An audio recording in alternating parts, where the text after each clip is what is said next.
Olá, queridos, bom dia. Paz do Senhor, que prazer, que alegria. Todas as manhãs aqui estamos juntos, adorando e glorificando o nome do Senhor, né? E vamos caminhando juntos, aprendendo a palavra, meditando, glorificando a Deus, né? Ó cristão, ei avante, por Jesus a igreja lutar. Com a palavra, essa espada inflamante, vamos, irmãos, pelejar. Ó cristão, avante na vida, o evangelho com fé a pregar. Ao trabalho o Senhor nos convida, vamos, pois, com Jesus pelejar.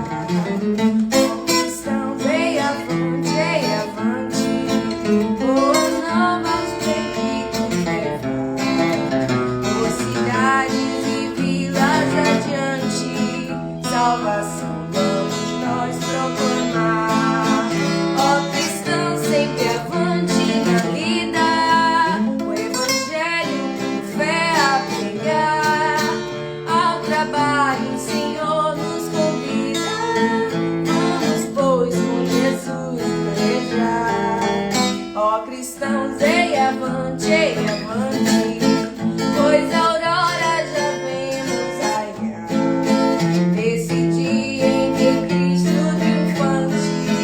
Deixe lugar de sempre reinar. Ó cristão, sempre avante na lida, o evangelho com fé a pregar. Ao trabalho o Senhor nos convida, vamos, pois, com Jesus pelejar. Ó cristão, ei avante, lugares da fé vamos, pra vanguarda do exército brilhante, e gloriosa vitória de ter. Ó cristão, sempre avante na lida, o evangelho com fé a pregar. Ao trabalho o Senhor nos convida, vamos, pois, com Jesus pelejar. Ó cristão, ei avante, com coragem, sem nada temer, com Jesus divinal comandante, nós havemos, irmãos, de vencer.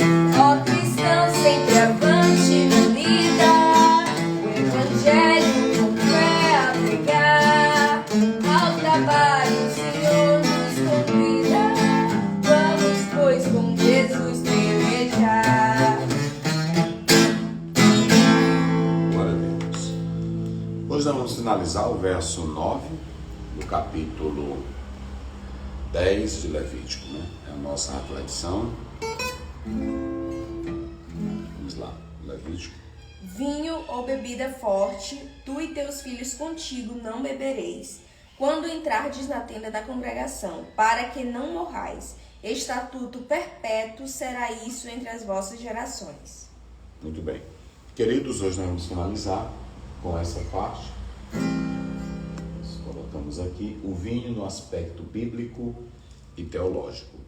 Nós falamos do contexto em Israel, falamos do contexto envolvendo os sacerdotes e nós vamos finalizar agora dentro do contexto bíblico. Por quê? Talvez você vai dizer assim, mas a Bíblia diz lá em João, Evangelho de João, capítulo 2, que Jesus foi em um casamento e transformou água em vinho. E isso não tem problema nenhum. Primeiro, aquele ato de Jesus transformar ia servir também como sinal e demonstrava algumas particularidades. Uma, Jesus era sociável, ele ia aos ambientes, ele estava nos lugares com as pessoas. Em segundo lugar, além de ser sociável, Jesus estava abençoando, demonstrando o respeito que ele tinha para com o casamento. Lá em Hebreus, capítulo 13, 4, digno de honra seja o matrimônio e o leito sem mácula. Então Jesus vai para aquela reunião de casamento, sabendo que era uma instituição divina, Então o Senhor participa, ok? Além de ser sociável, além de participar de um emblema, de uma instituição divina, o Senhor também estava esclarecendo algo muito importante. O quê? Que aquele que quer um casamento marcado pelo prazer e a alegria verdadeira deve chamar Cristo para esse momento. A beleza da vida a dois, a beleza do casamento, ela está aqui sendo evidenciada pela presença de Jesus. Quem chama Jesus para essa reunião, para esta comunhão da vida a dois, os dois serem uma só carne, então o Senhor, ele traz firmeza. Além de trazer a bênção, ele traz a alegria para esse casamento. Ou seja, a melhor felicidade para o casamento, só quem pode dar é Jesus Cristo, o Filho de Deus. Aliás, o Salmo 127 primeiro diz que se o Senhor não edificar a casa, em vão trabalha os que a edificam. Ou seja, qualquer projeto sem Deus é falho. Qualquer projeto sem Deus é sem sucesso. Mas você vai dizer, mas fulano de tal que não tem Deus é rico. Fulano de tal, riqueza não é poder nem sinal de felicidade ou bem-estar. O que eu quero dizer a todos aqui é que a beleza da vida a dois, ela foi caracterizada nessa presença de Cristo, e ele traz o melhor vinho. Ou seja, quem quiser uma vida a dois abençoada, o milagre vem de Cristo. Então não deixe de chamar Cristo para o seu relacionamento, para a sua vida, para o seu casamento, certo? Então vamos lá. Aqui hoje nós vamos tratar do vinho no aspecto bíblico e teológico, porque você vai se deparar com passagens que fazem alusão positiva ao vinho. E nós vamos analisar que a primeira delas é na questão da abundância. Quando se fala de muito vinho, no seu aspecto de abundância, quer falar de sinal de bênção. Vamos ler Gênesis, capítulo 27, verso 28. Vamos lá. O vinho em quantidade abundante é sinal de bênção de Deus. Vai lá. Assim, pois, te dê Deus do orvalho dos céus e das gorduras da terra e abundância de trigo e de mosto. Olha, de mosto, que é de vinho. Nesse particular aqui, o vinho, ele está funcionando como sinal de bênção de Deus. Ou seja, lá em Caná da Galileia, era um milagre e era um sinal de bênção de Deus para aquele casal. Deu para compreender? Então, em primeiro lugar, vinho aqui é sinal de bênção. Em segundo lugar, o vinho, ele tem o seu aspecto simbólico, representa a alegria. Vamos ver aí, Salmo 104, verso 15. Salmo 104, verso 15, está falando do vinho no seu aspecto simbólico, apontando para a alegria. Alegria.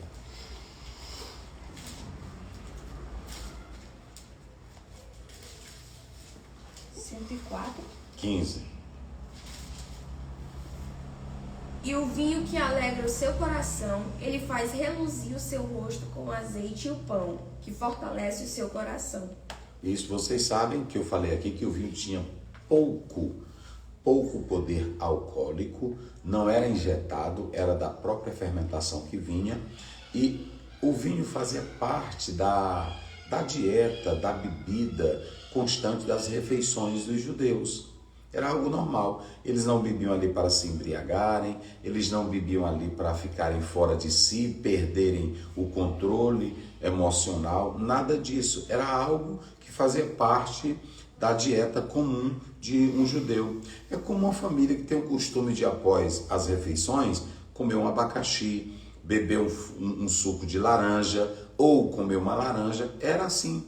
Então, era algo que fazia parte normal da alimentação dos judeus. Veja que nesse simbolismo, o vinho, ele representa a alegria, ele representa a paz, ele representa felicidade. Então, na mesa, na alimentação, ter o vinho era costume dos judeus, mas eles tinham como uma parte da refeição.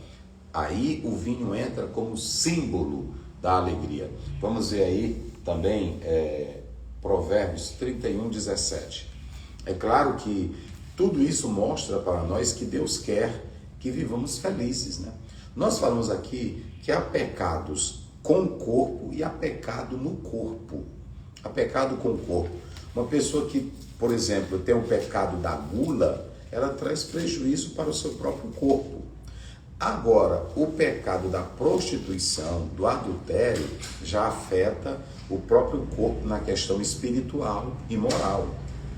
Paulo diz que tem coisas que vão para o corpo ou para o estômago que tem a sua utilidade apenas na questão biológica, na questão de saúde, na questão da matéria em si, mas que não contribui para a vida espiritual. Porém, 1 Coríntios 10, 31 diz: quer comais, ou bebais, ou façais qualquer outra coisa, faça tudo para a glória de Deus. Ou seja, tudo que o cristão come, tudo que o cristão faz, ele primeiro pergunta. Primeiro, ele agradece a Deus pelo que ele recebe. Segundo, ele quer glorificar a Deus em cada ato que ele faz. Então, o cristão tem uma postura totalmente diferente do ímpio. Vamos lá. Cinge os lombos de força e fortalece os braços. Provérbios 31, 17, não é isso? 31, veja 31, 17, 30, 17. O que é isso? 30, 17.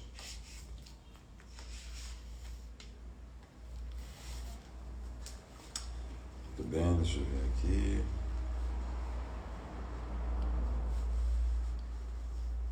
É o 7 que nós lemos até ontem aqui, né? Símbolo de alegria. 37, veja aí. 31, 7. Como é que diz? 31, 7, né? Uhum. É o 6. Dai bebida forte aos que perecem e o vinho aos amargosos de espírito. Isso. Para que bebam e se esqueçam da sua pobreza e do seu trabalho, não se lembrem mais. Isso, nós falamos ontem, explicamos o que era isso aí, ok? Agora, a Bíblia, ela tem uma reprovação severa contra a embriaguez. Em todo tempo a Bíblia tem essa reprovação. E ontem eu falei disso, não vou repetir, porque nós já falamos aqui que a Bíblia ela é terminantemente contra essa embriaguez, ok? Os sacerdotes, eles poderiam beber vinho no sentido em pequena quantidade, que eles jamais deveriam embriagar-se. E o vinho, ele tinha, não é como esse vinho da atualidade, que tem álcool, não. Era da própria fermentação e, na verdade, tinha um suco de uva também que os judeus bebiam, ok? Então, nós falamos isso ontem. Eles não bebiam, eles não colocavam na sua alimentação diária a bebida forte, como nós falamos aqui. Então, cerveja não tinha qualquer ligação com o povo de Deus. Essa ideia de beber socialmente, beber só em casa, isso não prejudica a salvação, prejudica sim.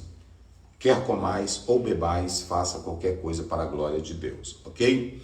E uma pessoa que viveu lá no mundo dominado pelo álcool, na hora que ele sente o cheiro do álcool, ele não consegue se controlar. Se ele conseguisse, a Bíblia diz, a Bíblia não diria, andai no Espírito e não cumprireis o desejo da carne. Ninguém se controla na carne. Carne não controla carne. Só quem controla carne, natureza pecaminosa, é o Espírito Santo.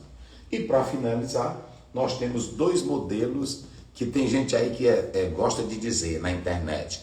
Tem nada a ver beber vinho, mas tem dois exemplos que Deus deu na Bíblia que vão servir de disciplina para os crentes. O primeiro era aqueles que faziam voto de Nazireu, não poderia beber vinho. E o outro exemplo que nós temos são os recabitas. Vamos ver aí, Números, eu não vou ler porque é muito grande, você tem que ler o capítulo todo, Números capítulo 6, mas você também pode ler Jeremias capítulo 35. Os dois capítulos mostram que Deus aprovou os recabitas, porque os recabitas que eram descendentes de Judá, de Recabe, da tribo de Judá, eles não vão beber vinho. E Deus elogiou e mandou Jeremias ir na casa dele. Então, se você quer seguir o modelo bíblico e ter disciplina, evite a embriaguez, evite o vinho alcoolizado. Amém? Pai Santo, Pai querido, abençoa teus filhos, te agradecemos pela tua palavra. Dai-nos uma manhã abençoada, cheia de paz, de gozo, de bênçãos e de alegria. Fica conosco, em nome de Jesus te pedimos. Amém. Tem um irmão que quer se reconciliar. O irmão que quer se reconciliar? Deixa eu ver o nome dele. É o irmão Kleber. Irmão Kleber, graças a Deus, você voltar para os braços de Jesus não há coisa melhor. Ore comigo. Senhor Deus, teu filho volta para os teus braços. Recebe-o com o teu abraço de perdão, de amor e de misericórdia e compaixão divina. Senhor Deus, dando agora a tua graça sobre ele e teu espírito para caminhar a verdadeira jornada da fé. Assim ajuda, te pedimos em nome de Jesus. Amém. Deus abençoe.